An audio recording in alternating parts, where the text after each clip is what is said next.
Hello, my name is Ofek Ben David. I am the founder and CEO of Ben David Health LLC. My company specializes with private health insurance. However, I do also dabble in other markets. My goal with our workshop is going to be to give you guys an understanding of the basic terminologies and concepts of insurance that you should all watch out for as you steadily progress towards complete independence. So my name is Ofek Ben David, and this workshop pretty much is going to be to help you all get a basic understanding of not just how insurance works, but also the intricacies between legalities and insurance. I started my studies at the University of North Florida. I started in 2018. I got a degree in entrepreneurial business, a degree in history, and then another in teaching. Now, I've always wanted to start a business. I just never really knew what.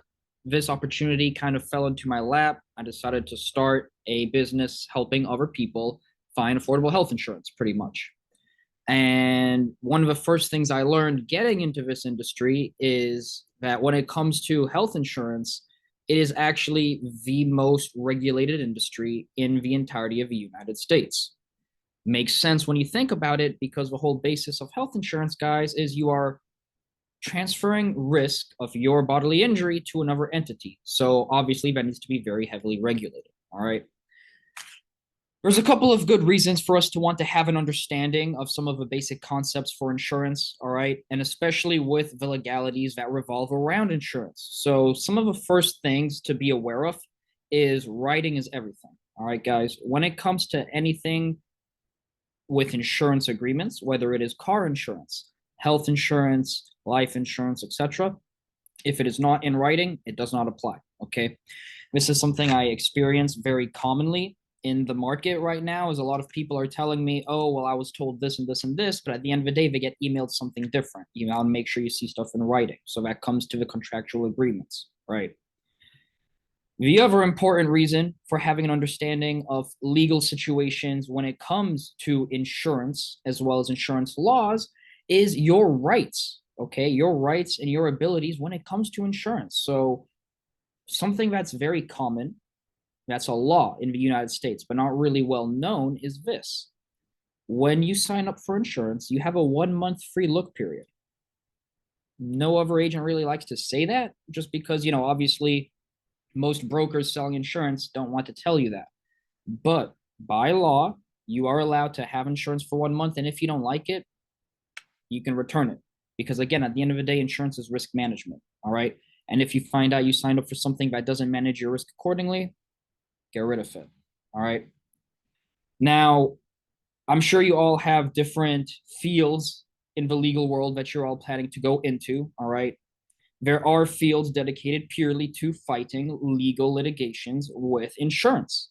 You are able to fight whether for or against insurance companies representing either people that had a plan and didn't have it cover its contractual obligations, or for companies stating that they did their contractual obligations, they finished their due process, and then that's that. All right. With that being said, let's go ahead and look into some basic concepts when it comes to actual insurance now, putting law to the side, things you need to be aware of. All right. The basics when it comes to insurance is the premium, that's what you're paying, and then these three terms that you're seeing right here. You have what's known as an out-of-pocket maximum, a deductible, and a copay. Okay, let's start with a deductible. Okay, a deductible is a set amount of money that you guys have to pay before you receive insurance coverage. So I'm going to use a very simple example. Let's say I had to go to the urgent care and my deductible is $400. I have to pay the first $400, and then afterwards, insurance kicks in, starts covering my bills. Don't think that once you've met your deductible, you're out of the woods yet. All right, guys, because once you've met your deductible, you then have to meet your out-of-pocket maximum. Now, insurance kicks in after your deductible, but what an out-of-pocket maximum is this is the stop loss once you've finished meeting your deductible. Okay. If I'm losing you, it's okay. Insurance gets confusing really quickly, but look at it like this. The deductible is what you're first paying, and then the out-of-pocket maximum is what you got insurance in the first place for. It is the total stop of what you will ever pay for that calendar year. Lastly, you have what's known as a copay. Okay. When it comes to a copay, it is what you can look at as a fee to access certain medical professions, certain medical services. If you have what's known as a $20 copay for your primary, that is your doctor's visit, that means that every time you see your primary, you need to pay $20 to see them, regardless if deductibles or out of pocket maximums. I'll take a pause here really quick because I know this gets really confusing really quickly. Do you guys have questions for me on this section? These are really important terms for you all to understand. If you guys want to maybe unmute yourselves or put your hands up and I can call on you, feel free to do so. No one? All right. Let's go ahead and move to the next slide. Hi, Go ahead. my name is Chanel. Good evening. Good evening, all. Thank you so much for taking the time out for the webinar. Is there anything in place to bridge the deductible to the out of pocket? Yes. So when you're asking to bridge between, are you asking about the insurance helping you meet that next gap?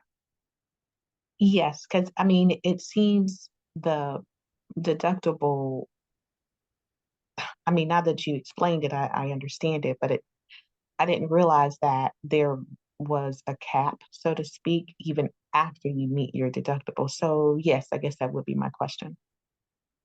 So I'll do a quick little backtrack. The cap is for you. So how it works is like this. God forbid, let's say you got $1 million bill in the hospital. If your out-of-pocket max is $5,000, that's not a cap in what the insurance will cover for you. That's your total stop loss. That's the guaranteed maximum amount of money you are ever going to spend. So instead of spending, $500,000 or however much, you're only spending 5,000 if that's your out-of-pocket max, plus your $500 deductible. Makes sense? You always look at your deductible and out-of-pocket max. You add those two together. That's your total stop loss for the calendar year. Total stop loss meaning the most amount of money you are ever liable to spend. Does that kind of maybe help answer your question, or was I focusing on a different section? Nope, that's it. Thank you so much. Absolutely, it's my pleasure. Now let's go on to the next slide. You guys are going to know that does not actually include the copay. That's a great question as well, Jason. So copays, just so you guys are aware, copays are separate from your deductible and max out of pocket. A copay is literally, look at it like a fee. No matter whether you've met your deductible or out of pocket max, every single time you go to the doctors, every single time you go to a specialist, you're paying that copay. These terms, copays, deductibles, max out of pockets, these are things that will always exist when it comes to public insurance. It's my pleasure, guys. Let's go on to the next slide. And you're going to see an example of an actual insurance card. So this is what something like that's going to look like, all right? Now, there are other terms to look at, obviously, right? You've got enrollment periods, you've got pre-existing conditions, you've got co-insurances. But for now, I'm just going to focus on this card and give you an idea of the basic stuff, right? So we've already looked at the deductibles, the max out of pockets, and the copays, okay? Now, as you can see on this example with this plan, it's a lot of info, a lot of numbers. It gets really, really confusing. What you want to look at is the start date of your coverage and the end date, so you know when your insurance begins, when it ends. And you want to look at your deductible. There's what's known as networks when it comes to insurance, okay, everybody? So there's what's known as a PPO. That stands for Preferred Provider Organization. It means you can pick and choose your own doctors. It's a nationwide coverage. It's really just the best of the best. You also have what's known as an HMO, a health maintenance organization. That is something where you're told you can only go in the network, you cannot go out of network. All right. So it's not nationwide, it's based by your state, county, or zip. And the reason I'm bringing this up is because with this card, you're going to notice when it says deductible, there's going to be two deductibles. You have a $250 in network deductible. But notice if they go out of network, they have a higher deductible, a $1,000 deductible. What does that mean? If they go to provider in network, they're only meeting the first $250. But if they're choosing to go to provider out of network, they're paying the first $1,000. All right. That is what a PPO does. Okay. So even though a PPO means you can have nationwide coverage, it doesn't mean you can go to every single doctor and get the equal amount of coverage. All right. Obviously, in network has its benefits. Moving beneath the deductible, you're going to see co-insurance. You're going to see percentages, 80% in network, 70% out of network. The common terms is 60-40, 70-30, 80-20. So just so you're all aware, once you've met your deductible, insurance will cover you at a rate of one of those three that I gave you. So let's use 80-20 as an example. What that means is you are responsible for the 20% of the bill, until you reach your max out of pocket. Insurance is going to pay the remaining 80% of that bill. Questions here before I proceed. Deductible, out of pocket maximum. We're now going really in depth with real life examples of an actual insurance card here. Do you guys have questions on what you're seeing here? There's also copays you're going to notice as well. These, like I said, are quite simply fees to access these services. If you ever need to go to the emergency room, you're paying $300. If you need to get a certain scan, you're paying $350. Take a moment. If you have a question, feel free to speak up, raise your hand, etc. I think that the real world example will help me to connect the dots better, because I'm trying to figure out like kind of exactly, I think, what you're going to go into next. Like if I go to the dentist or to the doctor and I have a $10,000 procedure done, then what part of that am I paying? What part of that is the insurance paying? What part of that is the copay? What part of that is the because to my surprise, Ofek, when I first got into the whole corporate arena and I got some real life insurance and I was a real life adult, for the first time, and I went to the doctor and I got a bill and I'm thinking, wait a minute, I am paying insurance. There should not be a bill, And so still, even now at my big age now, I'm still kind of like, okay, what is this going to cost me? Because I went to the dentist and they didn't really tell me that I was out of network. They just took me. And now I have this huge balance that I didn't know was accumulating, kind of thing. So I think the real world example that you're going to use next is going to kind of help me figure out what this thing is really supposed to look like in the real world. Yeah, absolutely. So you actually had a great example with what am I going to pay if I have a blank bill? At the end of the day, it depends on the insurance you have. Let's do a quick skip to the next slide now that we've gone through this. Or actually, before we do, does anyone have a quick question on this as well? I was just wondering about the other services, or other healthcare services like the eyes. How is that worked into, because it seems even with dental, but it doesn't have as much information provided, I think, or outlined. I mean, I have United Healthcare, so it doesn't really have as much information outlined for the vision coverage as it does more so health and or dental. So how is it that? Sorry. No. Go ahead. I was just wondering, how is it? What's like the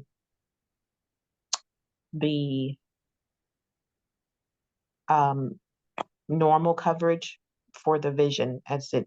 I mean, it does show on my card, but I was just wondering if that's one of the big ones too, as far as health maintenance or health preventative health. So, yeah, vision would be something more outlined. So your question applies. When it comes to vision and dental, same thing.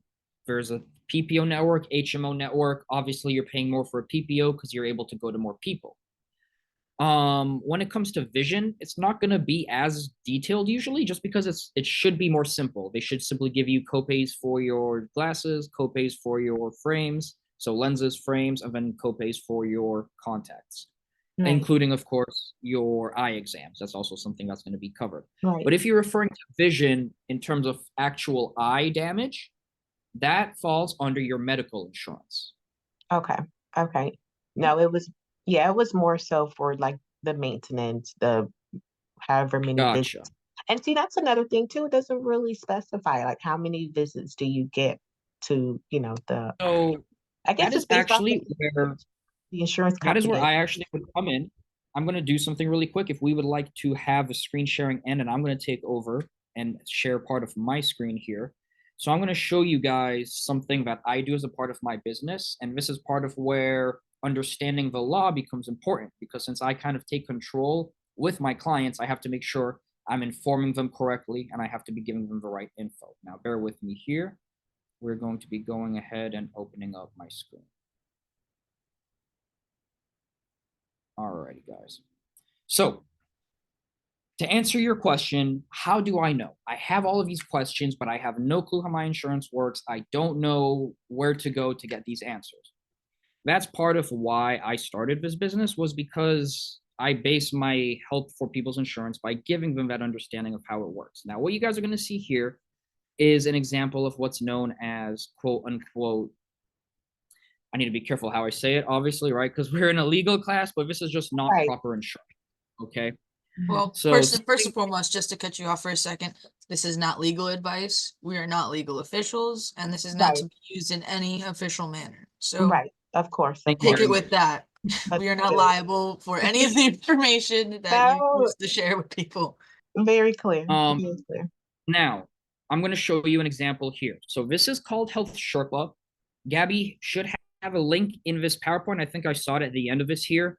All of you can go ahead and access this. But again, this doesn't answer your question. How do you get the answers? What I do is I actually set calls with people and I walk them through the whole process. That's part of why I got licensed, is so I can give people answers. Now, your question was this. Where do you see the details, right? You've got these basic details, but where do you see the actual stipulations? This is what I mean when I say you want to ask for things in writing. If you go here, you can always ask any agent that speaks with you to view the plan brochure, all right? Now, when you press that, this is when you get the details you're looking for. Let's wait for it to load up. We're actually going to be looking at the summary instead of the brochure. Here we go. So if you had the time to actually look through this, you are able to read through every single fine print. Again, this is where legal knowledge comes in handy, because every single wording used in here can and will be used when they accept or decline your claims, all right? But they show you here what you will pay in network versus out of network, what's going to be free, what is going to have a charge included instead, what's not covered. Now, this is really confusing for the average person, including myself. Like, I'm looking through all of this and I'm thinking, wow, oh my Lord, percentages here, not covered here, all of this fine print I need to look through. But a good way to do it is to schedule a call with a licensed agent and have them explain it to you. But here's the catch. Not every agent is going to offer you plans like this, okay? So Keisha, you brought up a great example. You have insurance right now, you're paying for it, but you had a bill and you still ended up paying money, right? On top of your premium that you're paying per month. So what ends up happening is this. Either you have high deductibles that you need to meet, or you have high co-insurances, low co-insurances, excuse me, meaning that your coverage is only 50-50, meaning you're paying 50% of a bill, insurance is paying 50% of a bill. $10,000, you're paying $5,000. Doesn't really make a lot of sense, right? Let's go back here. Once again, this is a service that's accessible to all of you. This is not a government-related website, but it is easier to navigate than the official government website, okay? Questions on this? This is called Health Sherpa. I'm going to go ahead and show you guys some examples of real life plans now before we, go on to the last parts of the PowerPoint. No. Okay, great. When you're looking for insurance, everybody, we're all pretty young. I'm assuming everyone's in their early 20s, early to late 20s. Either we're on our parents' insurance or we're with the goal of having employer coverage. Outside of employer coverage, you've got two options. You've got this, what I'm showing you right now. This is known as the public marketplace, Obamacare, Affordable Care Act. It goes by many different names. That's why you can access this, because this is for everybody. It's public. Now, this market bases their pricing for you off of how much money you make per year. Notice how you can play with pricing. So if I put my income at $43,000 per year, let's say, right? You're going to notice that I qualify for savings of $157. That is a government subsidy. And a plan that would have usually cost $293 now costs $136. This is a very common thing everybody uses because this plan has to accept you no matter what. Okay, I'm going to go ahead and go to the presentation really quick and show you guys what happens with plans that don't have to accept you no matter what. Okay, so this is going to be for plans that have conditions, exclusions on pre-existing conditions, all right?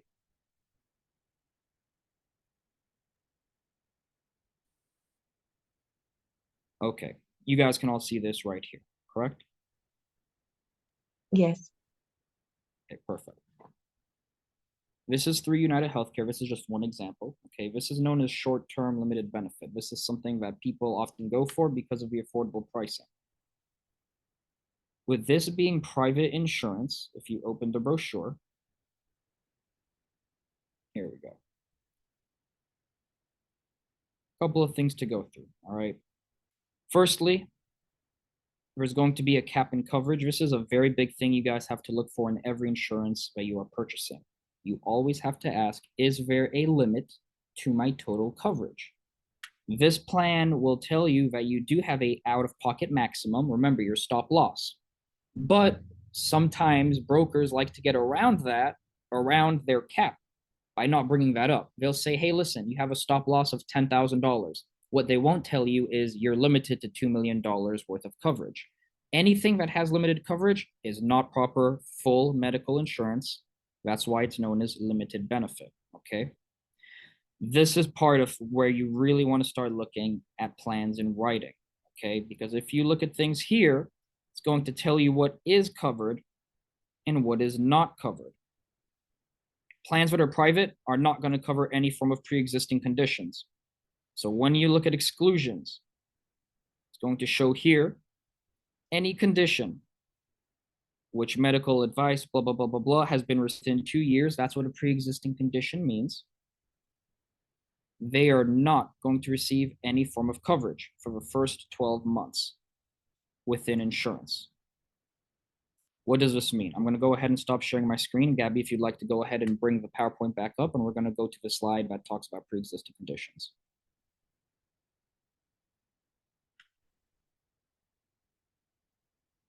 As you guys can see here, and like I just showed you, the definition is something that's occurred before you received coverage. Why is this a big deal? Because insurance can decline you coverage for anything they deem related to that pre-existing condition. I'm going to give you a simple example. Let's say somebody has high blood pressure or they have anxiety.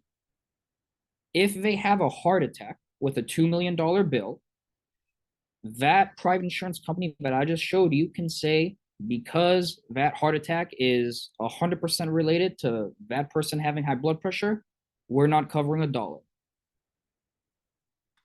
That is what pre-existing conditions mean, and that is why government-sponsored health insurers cannot decline or exclude any form of pre-existing conditions. Let's take a pause here. What questions do you all have for me when it comes to pre-existing conditions? This is some examples that we have pulled up. This is something I want you all to take a moment to think about as well, because this applies to every single one of us, right? You can think about a surgery you may have had a few years ago that insurance can consider pre-existing. So if you have questions, feel free to ask them to me now. This is kind of the spot to do so.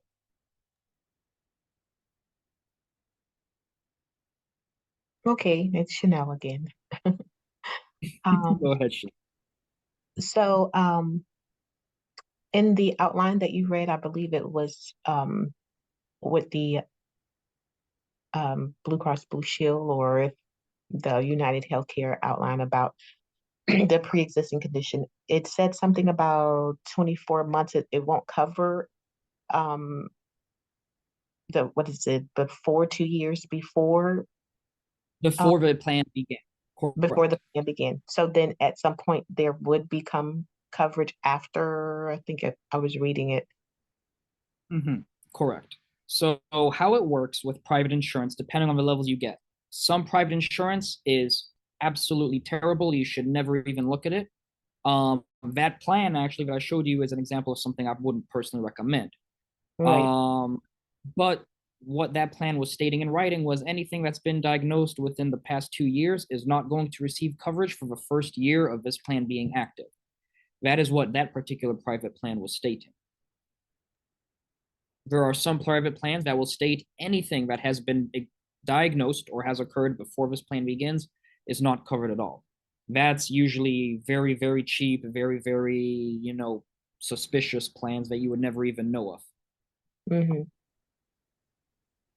And then at some point we'll, I don't know, maybe the next what do you call it, open enrollment time, at some point does the condition become covered?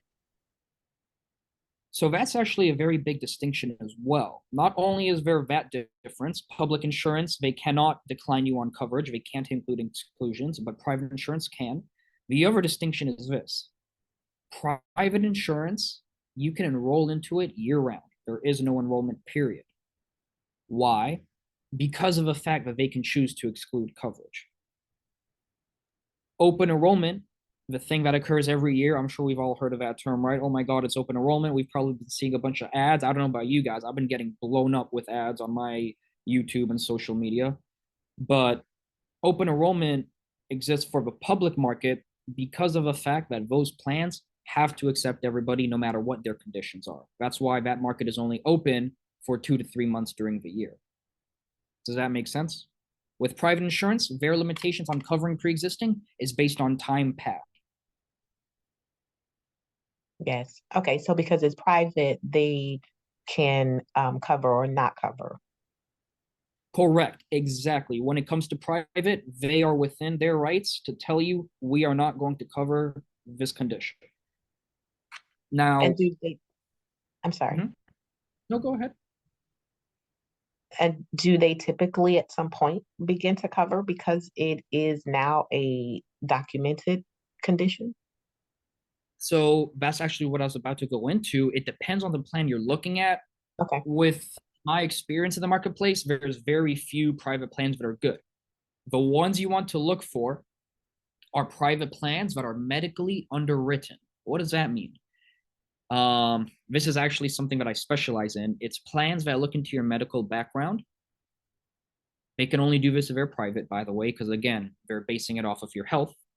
But what they do is they price your coverage and they give you coverage based on your health. Now, assuming you're healthy enough to qualify, then once you list your pre-existing condition, it's covered from day one. You don't have to worry about exclusions. That's a catch. Yep, exactly. Medically underwritten. Okay. So when it comes to medically underwritten plans, if you tell the insurer straight up, hey, listen, I have high blood pressure. I take, what's a common medication? I take lisinopril for high blood pressure. You are telling the company straight up, this is my pre-existing condition that I come with. If you accept me, which if they do, they will cover you from day one. There is no wait period. Does that make sense a little bit? Yes. Yes, it does. Okay. Thank you. Yeah, absolutely. It's my pleasure. Any other questions? Again, this is where, the whole legal understanding really comes into play. This is Tommy. So Nice if to meet they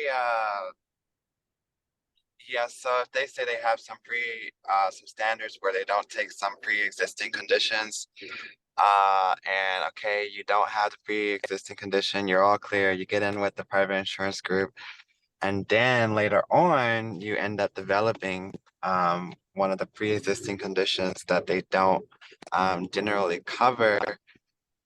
Do they have a right to drop you, even though you might have maybe, I don't know, a 6-month or year contract? Can they just drop you at any time that they feel like it because you developed one of those conditions that they don't like to cover? Fantastic question. That's actually a really good question. So firstly, with insurance, there is no such a thing as a contractual obligation unless it's employer coverage. What do I mean with that contractual obligation part? You can drop your insurance whenever you want to, guys. The only insurance that's ever going to tell you have to stick with it is if you signed up with employer coverage. That's when you're locked in. Anything else, you can literally just call the company or your agent, whoever you feel comfortable with communicating, and say, finish this plan. Now, to answer your question, if you developed something, depending on the private plan you signed up with, they can and will drop you. So I'll give you guys some examples, 2 examples. There are 2 private plans that are very popular that I'm aware of. One of them is super duper strong. It's a little more affordable, but the reason it's a little more affordable is because if you ever have a big pre-existing condition, to answer your question, Tommy, let's say you had a hospitalization, right? $100,000 bill. That's a pre-existing condition. You're covered. Come time to renew, they're going to drop you. So it's not like you're out of luck. They will cover you for that period, but when it comes time to renew it, you're out of luck. You're going to have to look for something else. Usually only Obamacare. because once you have a condition like that, private insurance is out of the question. Again, So yes, you're so all, you're covered for that. no, just wait, because you Uh-huh. guys are law students. So this is why looking into the fine print is important. There is one plan I'm aware of, there's two plans actually I'm aware of, where there is a clause in there. Granted, you're going to spend more money on this, but with it being private insurance, there is a clause where it states that it's guaranteed renewable. That's an important term to look at. It's not a make or break term. You can have a guaranteed renewable plan that only guarantees coverage for 3 years. That's not much. But there is one plan I'm aware of where basically, like you asked, if you get approved, you're in. They have in writing on a contract stating no matter what, you're fully covered until the age of 65 when you move on to Medicare. So it depends on the plan you're going for, Tom, as well as the premium you're willing to pay. Some people like having a get out of jail free card. Some people prefer having guaranteed coverage for essentially the remainder of their life. It depends on the writing, the fine print. Did that kind of answer your question? Because I know you were asking about if it can drop you or not.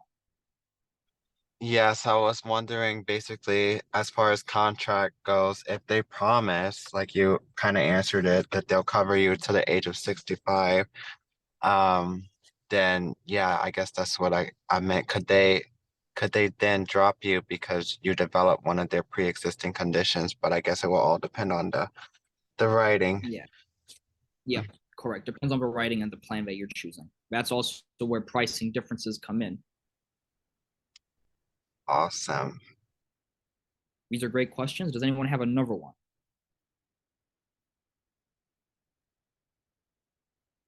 Okay, great. With that being said, I'm just going to go over really quick this last slide, just an essential guide for you all, and I'm going to touch on some things that are not included here as well. Okay. So open enrollment, I know we briefly touched on this. It is a limited time thing. I told you it's a once a year event that occurs because this is for insurance that has to cover you no matter what. When open enrollment begins, you might have noticed you either get a bunch of annoying spam texts or you see a bunch of annoying ads. But that's because it does mean something, right? You are making a commitment usually for the year, even though you're never contractually obligated to stick with your insurance for the year. If you leave your coverage during the year, you can only get private unless you have what's known as a qualifying life event. When it comes to making informed decisions on insurance, you always have to have a basic list of questions, guys. Okay. The first things you always need to ask is what's the deductible? What is my maximum out of pocket? And is there a limit on my coverage? Is there an actual cap in the amount that the insurance will pay out? These are the basic things you really, really need to look out for. Okay. As well as what are the conditions of cancellation? What are the conditions of getting dropped? And So as well, you guys can see that we've got our contact info here, Gabby's social media and her email, my business card, my websites, etc. If you guys would like to take a screenshot, I'm happy to help you all out with questions you have. At the end of the day, that's why I did this. It's to help people out that maybe I didn't answer or further questions you develop. Just feel free to shoot me a text. Just please tell me who you are first, though, so that I know who's texting me. Same for me as well. If anybody has any questions for me, you have all my information right there, and that's all the social media for the Legal Pathway Society. So you can feel free to DM on Instagram too if that's easier. We're on everything. We have a social media manager, our public relation officers here, our vice presidents here, Jason and Keisha.